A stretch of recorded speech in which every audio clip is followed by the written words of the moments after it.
అలా ఈవినింగ్ అయ్యేసరికి రెడీ అయ్యి కూర్చున్నా. నా ఫోన్ ఛార్జింగ్‌లో ఉంది కదా అని మా మమ్మీ ఫోన్ తీసుకొని ఇన్‌స్టా రీల్స్ చూస్తున్నా. చూస్తుంటే ఫీడ్ అంతా శారీస్‌తోని, జ్యువెల్లరీతోనే ఉంది. ఇంక వద్దులే అని చెప్పి ఫోన్ పక్కన పెట్టేసా.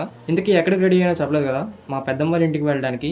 ఇంకా మా మమ్మీ కూడా రెడీ అయ్యేసరికి స్టార్ట్ అయిపోయాము. వెళ్ళగానే సోఫీ హ్యాపీనెస్ చూడాలి. చాలా ఎక్సైట్ అయింది చూసి. సోఫీతో కొంచెం సేపు అలా ఆడుకున్నా. పెద్దమ్మతో కొంచెం సేపు అలా మాట్లాడి అలాగా ఇంకా తర్వాత మమ్మీ, పెద్దమ్మ మాట్లాడుకోవడం స్టార్ట్ చేశారు.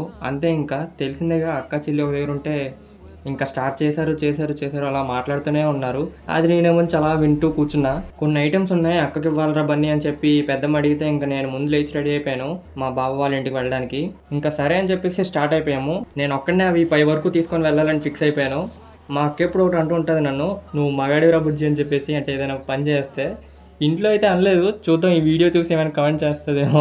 ఆ ఒక్క కమెంట్ కోసం వెయిట్ చేస్తూ ఉంటాను. వెళ్ళగానే అత్తయ్య గారు ఫ్రూట్ జ్యూస్ ఇచ్చారు.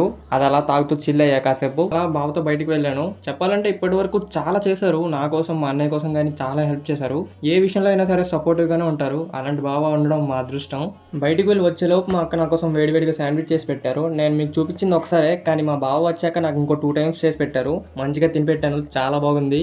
అలా తినేసాక అక్కడ వెయిట్ మెషిన్ ఉంటే వెయిట్ చెక్ చేసుకున్నా. లిటరల్లీ నా వెయిట్ చూసుకొని నేనే షాక్ అయ్యాను. 3 kgs వెయిట్ గెయిన్ అయ్యాను ఇక్కడికి వచ్చాక. చాలా హ్యాపీగా ఫీల్ అయ్యాను. హాస్టల్లో 54 55 ఉన్నాను, ఇప్పుడు 57 ఉన్నాను. ఇంకో 8 kgs గెయిన్ అయితే చాలు 65కి వెళ్తాను.